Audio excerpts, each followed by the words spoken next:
Hello and welcome to the first episode of Scott Talks Games.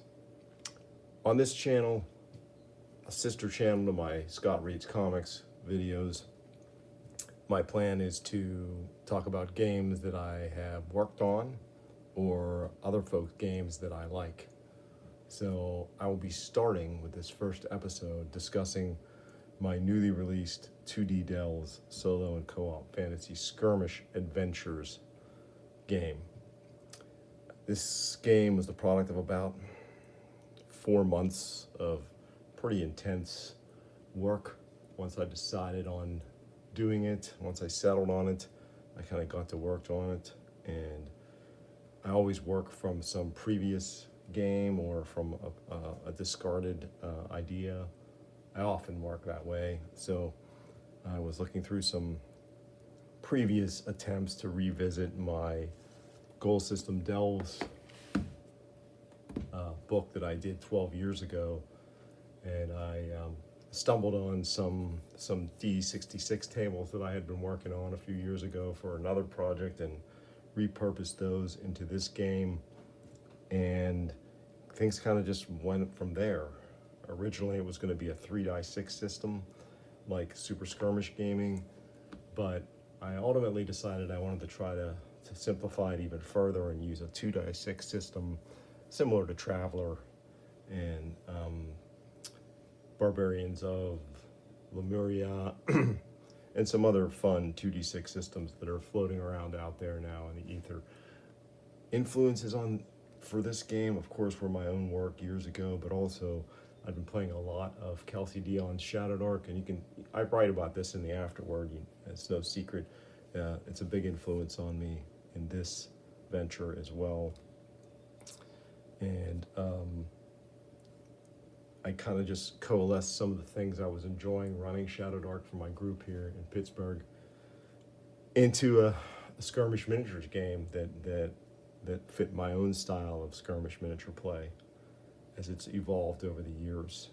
So there's always a syncretic aspect to my stuff that I draw from what I'm working on. I've been playing a lot of 5 Parsecs from Home and a little bit of 5 Leagues from the Borderland, and I love Ivan Sorensen's work, and I wanted to get a little bit of that feel into this game too.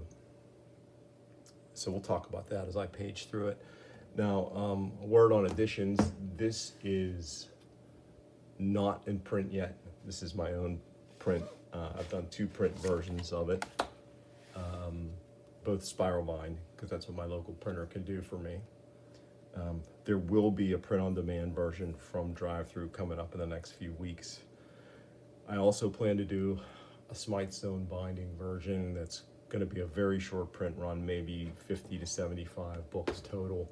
It's going to be made like Delves was made, with a sewn binding, beautiful end papers, and just a really solid book. The interesting thing about these 2 versions is this one is kind of a standard print with synthetic covers and regular paper interior. And then of late, the last couple of books I've done, I've taken advantage of my local printer's ability to print on this synthetic cardstock, which is essentially fully waterproof, stain-proof. It's pretty incredible, but it's thick paper. So this 132-page book looks much more weighty than it actually is, because this is the same book. This is 132 pages of the synthetic cardstock, and this is 132 pages of regular 55-pound print paper. So this is not cheap. Getting this done isn't cheap. It's cost me, I want to say, $65. So, but it's something I like to do for myself as kind of a little reward for getting a project done. I like a spiral binding at the table simply because it's just easier to use, easier to reference. Sorry, I took a little sip of water there. All right, so let's talk about the cover. The cover is by Carrie Posing, and it's amazing. You might remember Carrie's work if you've bought my stuff in the past. She did the end papers for Goal System Delves, and this is actually going to appear again for the end papers in 2D Delves when I do the fancy version.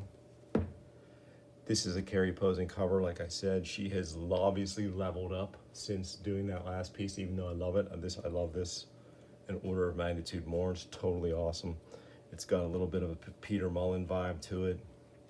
Of course, it's got Carrie's own sense of color, line weight, that kind of thing. She does draw and paint, I think, mostly digitally now, but this is 100% her.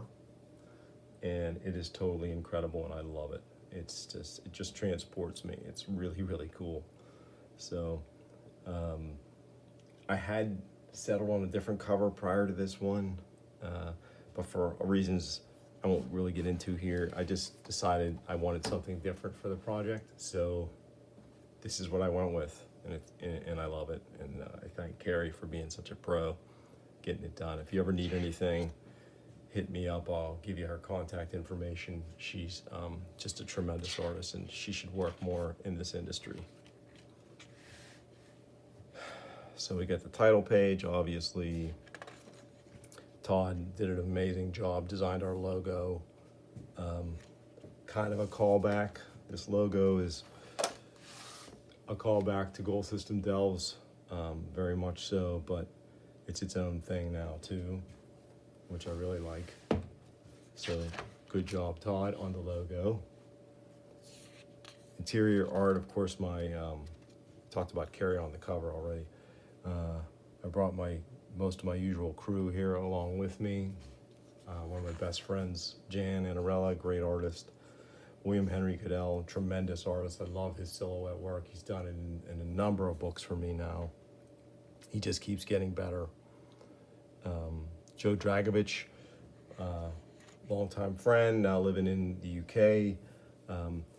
He's in here because his map is going to be on the, I'm going to reuse the map of Illyria in the fancy volume. So I wanted to give Joe a shout out for that. Sky Hernstrom, another of my best friends here in Pittsburgh. Really great old school style artist. Again, if you ever need work, let me know. I'll pass his info along to you. Tom Schuley, he's a pro's pro, awesome comic artist. If you follow Cartoonist Kayfabe or his own YouTube channel, it's great stuff. Tom is an absolute savant and scholar of comic books, a tremendous comic book artist, capable of channeling Kirby and Dick Sprang somehow at the same time. Really great. Chelsea Van Tool, I used one piece of her that I love so much in here. She also did some work in Goal System Delves. And of course, Richie Aniszewski, one of my old collaborators from the original Super System days. His pieces with the afterword. And a lot of the folks in the playtesting and advice section are those folks who have been with me on the Facebook group, and I really appreciate you all. So we got our content. My usual, if you've read my stuff before, you know how I do the introduction and basics section. Again, this is a 2d6 system. It's got a lot of wrinkles to it. There's boons and banes, which lets you roll more d6s and take the two best or the two worst, depending on whether it's a boon or bane situation. I wanted to keep dice modifiers pretty low in this game. So you basically have stats and no skills, really. There's traits that kind of mimic what some skills do. This is a great piece from Sky, this halfling. D66 checks. I cut my teeth playing Necromunda. I was absolutely over the moon for more time. And so I love D66 tables, and D66 tables feature very heavily in this game in the campaign aspects. So I'm happy that they're here. I came up with a couple neat mechanics. It's nothing new. Obviously, there's nothing new under the sun, but I have woven them into this game to create some variation. I love this piece from Jan here, really cool. That might be Sky though. I lose track because some of Jan and Sky's stuff are similar, especially the terrain pieces. There's, of course, this is written for solo and co-op. There's no real versus. You could play it versus pretty easily, I think, but it's not really balanced for that, so you may find some hidden advantages or not so hidden advantages if you're a game breaker type. But I think it would work pretty well in a versus mode. I just decided that I'm not really playing a lot of versus games anymore, frankly, and so I'm not going to write games that I don't really want to play right now. So this is co-op and solo because that's how I've been gaming a lot lately. When I play with my wife, Emma, we play cooperatively, and when I'm playing alone, obviously I'm going to use the solo rules. So, and it's fun. One of the fun aspects of this game is you can get a game in pretty quickly on a small space, just on your own schedule, on your own time, with some role play aspects. Here are those awesome silhouettes you're going to see throughout the book that William Cadell did. Another great artist. Again, if you want to use him, hit me up. I'll give you his contact info. So this is nothing groundbreaking in terms of fantasy skirmish and role play. It's the 4 standard races / heritage / species: elf, dwarf, human, halfling. But what's here you can easily use to build other species, or I call them heritages because I think it's a more elegant term. Some games use lineages. I forget which, off the top of my head, Shadowdark uses a different term, which I like a lot too, but I don't remember it right now. More awesome silhouettes, all the traits that let you personalize your character. You end up starting with 3 traits. 1 from your class, 1 from your heritage, and then 1 you pick freely yourself. So there are enough traits here to make a lot of different types of characters, and you can create your own pretty easily just going by the sort of way I've structured these. So that's a nice feature, I think. Of course, it's a fantasy game, and the basic, what makes this different from, let's say, 5 Leagues from the Borderland, is this is more akin to a D&D game.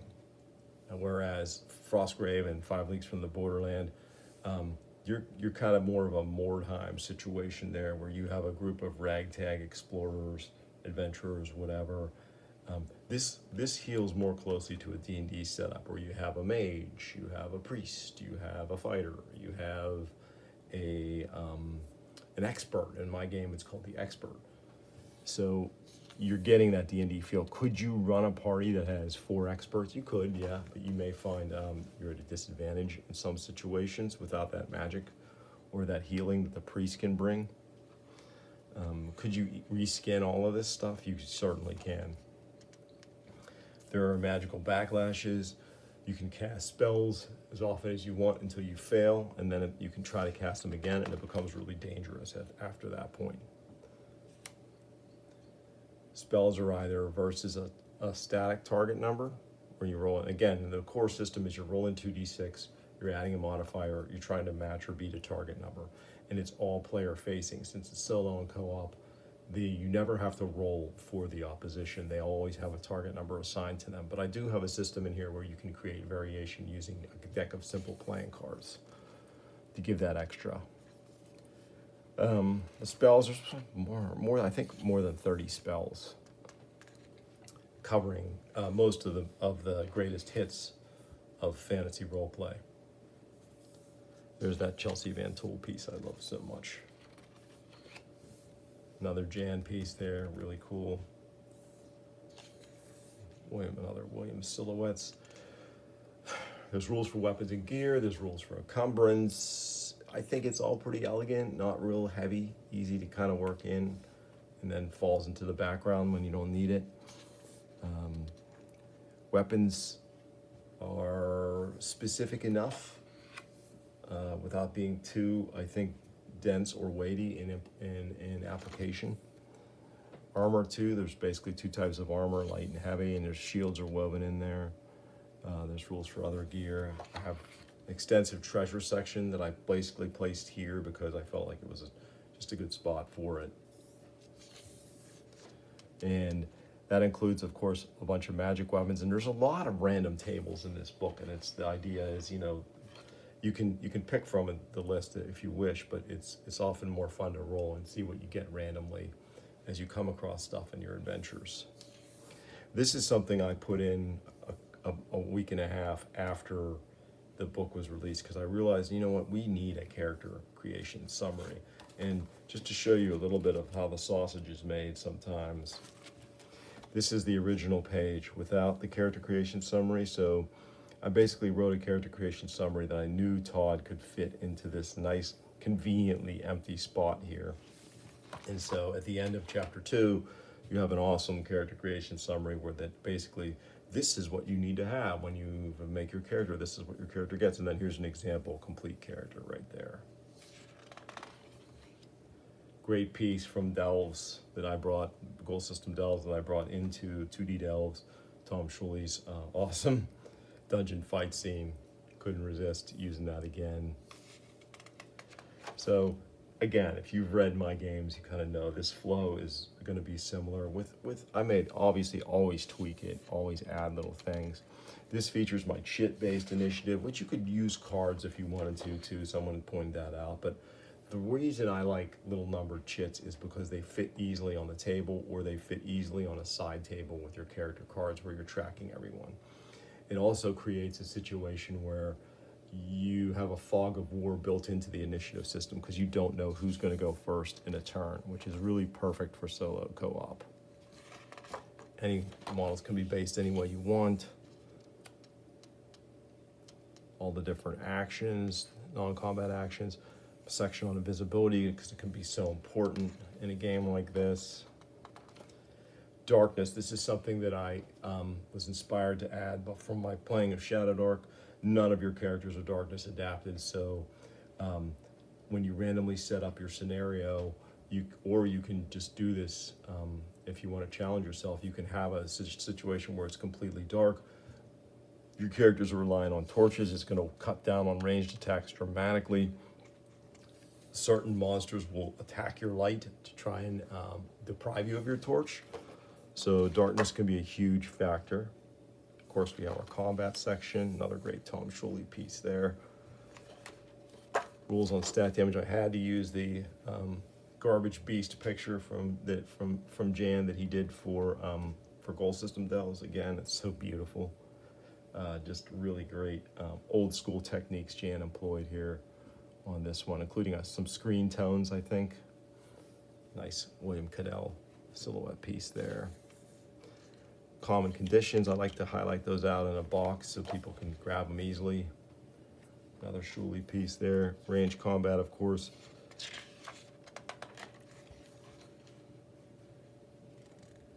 There are instances where a target number creature will have to fight a target number creature in case if you've charmed one and they're fighting each other. That's what this section's for. Jan piece there, really nice. Maneuvers, of course, you can do some other extra stuff. Oh, great piece from Sky here. Yeah, the Fly You Fools section is basically if things are basically going to hell in your scenario and you want out, you can invoke this rule. Little section on playing solo and co-op games. And here's my philosophy on AI, solo and co-op models, and AI algorithms. An algorithm that's too complicated is not fun to play. So what I have done is I have relied on roles for every enemy model. And that gives you a general idea as a gamer of how that model should behave. Obviously, fighters are going to want to get into melee. Shooters are going to want to shoot and not be in melee. The champions, it depends on the model. If you have a champion that's usually a tougher version of a fighter or a shooter, then they're going to behave as a fighter or a shooter based on how you see them. Specialists are like your spellcasters, your characters that have a lot of tech on them. often those characters are not going to want to be in melee either, but they have other options beyond just shooting a bow or a crossbow or whatever. They usually have spells they can use to augment their allies or somehow affect you. Nemeses are your big boss characters. Great use of the silhouette here by Todd for this section. Really cool. William Cadell did 2 vampire silhouettes for me, and I picked this one for the Nemesis section, and the other one you'll see in the creature section. Yeah, so I feel like if you're playing alone, you're playing solo, you're playing co-op, you need to be able to make decisions quickly about how a creature should behave in the context of the situation based on a couple of simple things, and that's where the role comes in. So it's kind of a light way to handle an AI, but it's the way that works best for me. Other games are great. They have more complex algorithms that I'm constantly having to reference again, and so I just prefer it this way. There are some general rules: attacking the light, equidistant models. There's a pretty, I get into creature morale here, and in that previous special conditions routed section, I talk about it. And then I have a nice section on non-combat AI. So that's like if you're trying to do a role-playing scene, you can randomly determine, there's no combat here. You can randomly determine if the character is hostile, neutral, or friendly, what stat you're going to use to interact with them. And then based on your results, you might get a bonus later on in another scenario or in a following combat scene. Campaigns and advancement. Of course, this is the meat of the game, really, because this is what makes it fun. The campaigns are really what make it fun, for me anyway. Campaign turn is broken down. I do explain quest points and pacing your games. Quest points are, I ended up, I rather than having 2 systems of accumulation like gold and quest points, because I basically wove quest points into the same mechanic, and you kind of split them out from treasury quest points and legendary quest points. So when you earn quest points, you have to decide, do I want to put this in my treasury to use it short term for recovering, buying stuff, things like that, or do I want to put it in my legendary pool, which means it's something that moves us toward our campaign goal. And you know, it's your legendary quest points measures your overall accomplishment, reputation, hard pieces of property or whatever that your warband has acquired, like a seaside villa or a castle or something like that. Speaking of which, I love this piece from William Cadell here. I also, because of all the awesome random generators in Shadow Dark, I wanted to take a stab at one of my own, and this is a cool quest generator. It just gives you a fun way to build an interesting name for the game you're playing that evening. I should have had some D6s handy. I could have, actually, I'm gonna grab a couple right here, so.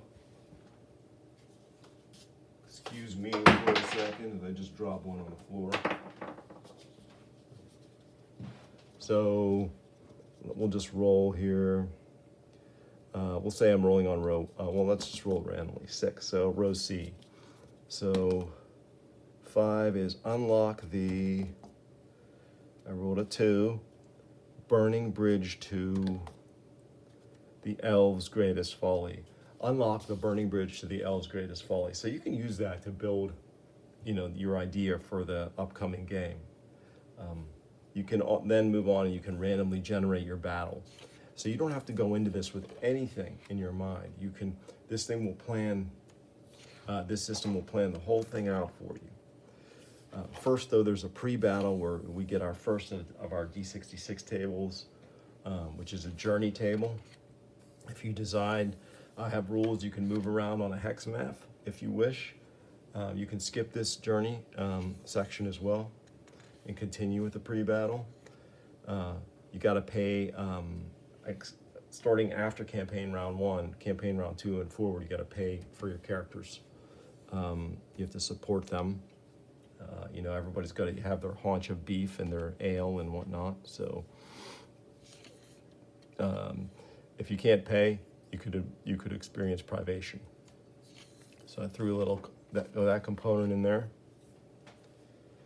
You can hunt for resources after you've done the basics, trading, just getting, resupplying, things like that. You can send each of your 4 characters to hunt for resources. And that's a D66 check. And there are traits which help you on these tables. They let you flip rolls or give you little bonuses. And you can earn quest points. You can, of course, be victimized by your environment or those around you. So if you don't like rolling on the D66 tables, or if you don't feel like it for all 4 of your characters, you can just use a simple option here. Roll a D6 on a 5+, you earn a quest point. No risk, no harm, no foul. I just threw that in there for folks who may be risk averse for certain characters, or they just want to quickly get through this section and move on to the actual meat of generating the game. There's a lot of cool in jokes for me in here, and things I've grown up with fantasy and sci-fi that I kind of wove in. And of course, it's nothing impenetrable. You'll easily be able to see the things I'm referencing in here. It's just fun. I like to have a good time when I'm doing this stuff. Great piece here from Jan, really awesome.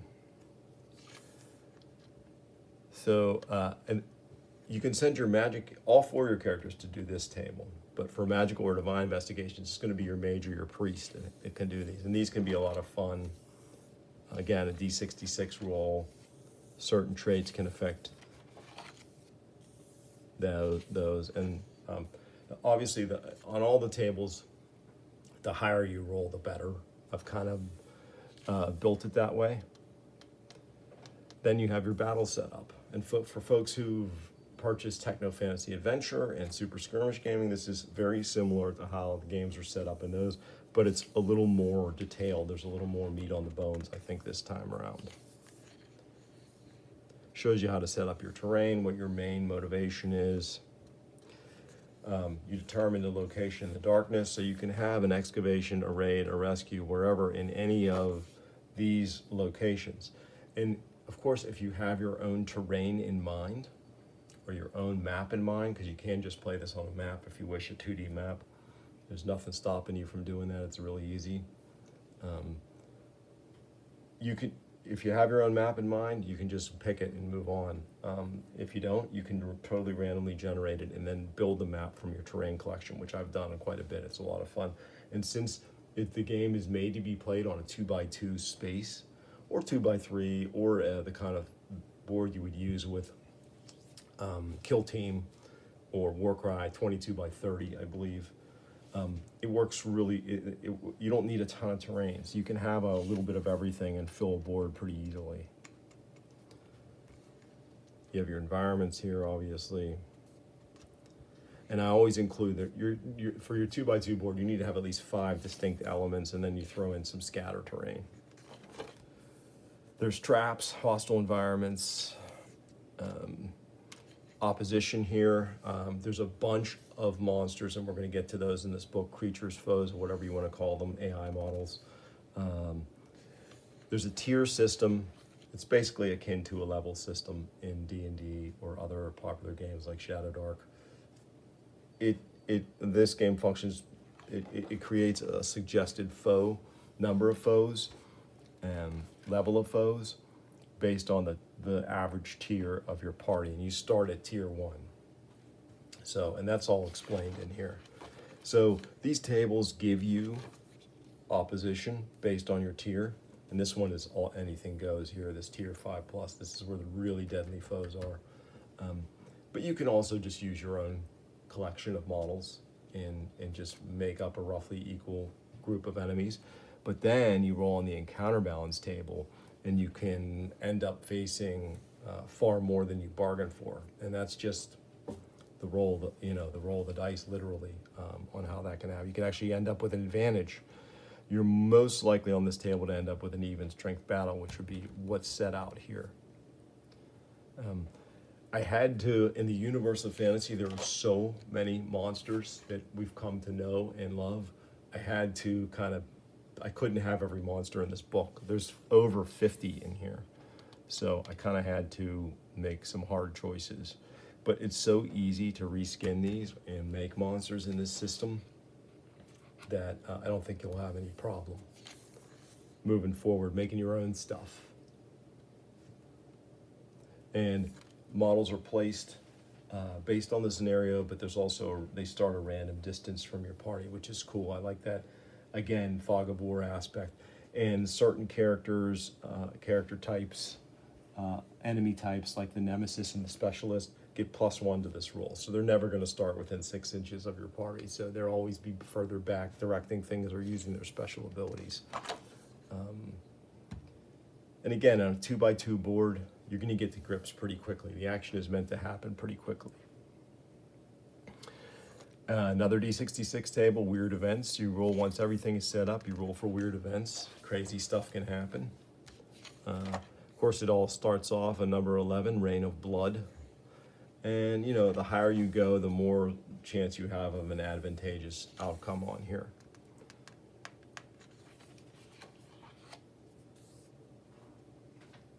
Step 6 is obviously the fight. And then we have the post-battle. And I grew up playing skirmish games with these sort of post-battle tables from Necromunda and Mordheim, and I kind of channeled that. You're going to roll a D66 if your character is killed and removed from play, and 11 to 13, they're dead. Mourn them, then make a replacement, it says. 14 to 15, near-death experience, and then 16 left for dead, and then on and on. You can have grievous wounds, lasting injuries of various levels. Fun things like the Tales of My Death, miss the next battle but return unharmed after that. You also lose 2 random items. So you might have a beloved magic item, you could lose it in this game if you suffer the misfortune of a near-death experience. And things go on and on up until where actually good things can happen if you narrowly survive death. So I have rules for how to deal with the dead. There are ways in those pre-battle tables to bring dead or out of commission characters back. Like there's a petrification result because there's Medusa in this game. So if your character gets petrified, you can keep their statue around and maybe one day restore them. You can earn the bitter enmity of your foes. Obviously rules for bringing in new characters to replace fallen friends.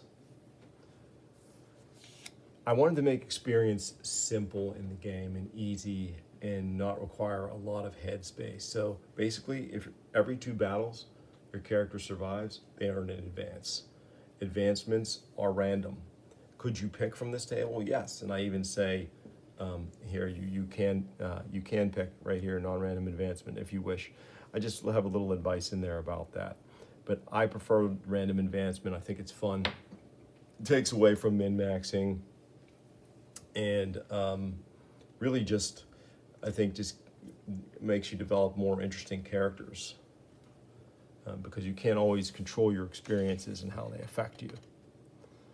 So you can earn titles in the game, which I think is really fun. I took that from old school D&D. And of course from Shadowdark, and those titles actually have a material benefit to your character. They actually earn more quest points because they have a title. And I created random titles for each class and a general one as well. So great piece from Sky here, love that. Creatures and foes, extensive. There's 50 of them in here. Not all of them have art because we obviously didn't have the budget for that, but we did our best. But yeah, I lay out what a creature looks like, the anatomy, and what one actually looks like, and then here's the bestiary. Creating creatures is much easier than, say, in a game like Gold System Delves. Once you get the knack of it, it's really easy to reskin an existing monster or create a new one from scratch based on the tier that you wanted to start with. Creatures range from tier 1 to all the way up to tier 9. I think the dragon is the most powerful at tier 9 in this game. And there are simple rules for creating the base tier of the monster and then adding stuff to it to bump its tier up. An extra attack bumps a tier 4 monster to a tier 5 monster. Things like that. Little rules of thumb like that will make it easy to build and fashion your foes. I love this Chaos War. This is one of the first pieces of art that was done for this game by Sky, and it kind of really buoyed me and inspired me as I was working through this over the last 4 months. And yeah, I wanted to use this piece. I wanted it to be in the right place, and this is the perfect place for it. Really cool. Reminds me of Warhammer Fantasy Roleplay, another of my old loves from RPG gaming. Another great Sky piece there. Here's our dragon, our most powerful monster in the game, arguably. And you can create a random breath weapon for your dragon to kind of make it personalized. I should say you can roll it. You could also probably create your own breath weapons based off of this structure. It's pretty easy. All 4 types of elementals in here. Group of evil adventurers if you want to go that way. Of course, the Ganglion Mindhunter, you can figure out who that is. Another great Sky piece, another great piece from William. Tom there did that piece. Awesome Goblin from Gold System Delves. Love this hag. One of my favorite pieces that William did for the book. Just totally awesome.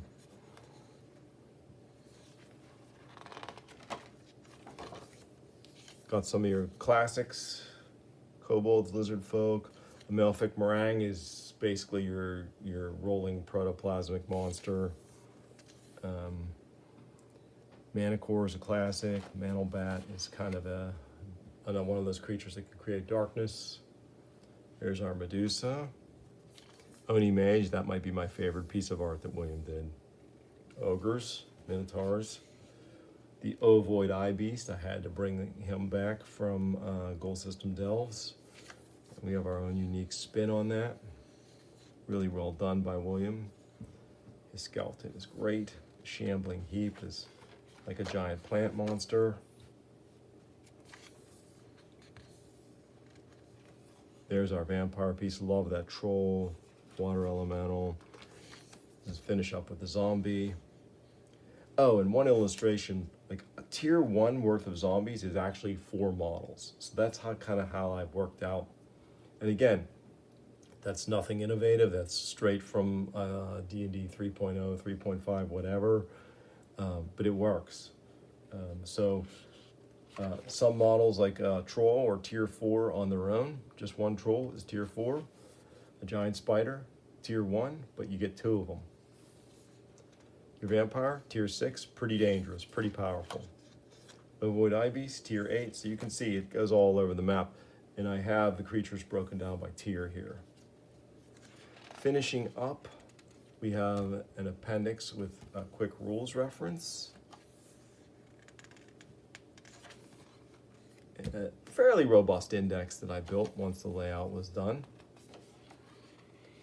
Beautiful, I haven't talked about it before, but Gavin Day did an awesome map for me for this book, which is basically a blow up of one part of Illyria, which is my own fantasy campaign world near the Bay of Storms here. So it's like a blow up of this part of the world. And we get to see all kinds of cool stuff on it. And it's a hex map, so you can use it to bop around if you're using the journey system. Character sheets, again, I know people will make their own super cool sheets, but I have to include something, that I can use and that folks can use as a starting point. Campaign sheet, creature and foe sheets here, which are of course essential. And then Sky did these incredible counters for me because he likes to play 2D, and so he made a bunch of counters. They're not complete; they don't match every monster in the bestiary, but man, there's plenty here to get you started. Todd made these incredible counters, really cool. Here's another page with a ruler, random direction chart, and some more counters. You could literally buy this book and play this game and not need to have anything else. You don't even need miniatures. I've included counters, so if you can try the game out without any minis at all if you wish, and just use it 2D on a map. My afterword, which I like to write for every book, and that's it really, folks. That is my read through of 2D Delves. Hope you enjoyed it. If you have any questions, you can find us on Facebook, the 4Color Studios group on there. You can also go to 4Color Studios online at 4colorstudios.com, and we have a contact there, and it goes right to ultimately goes right to my Gmail, and I check that many times a day, so I'll respond pretty quickly. Any other questions, let me know. I really appreciate you taking the time to watch this, and I hope it's been helpful. I hope you're as excited about this game as I am. I think it's one of my best, and I'll talk to you soon. Thanks for watching.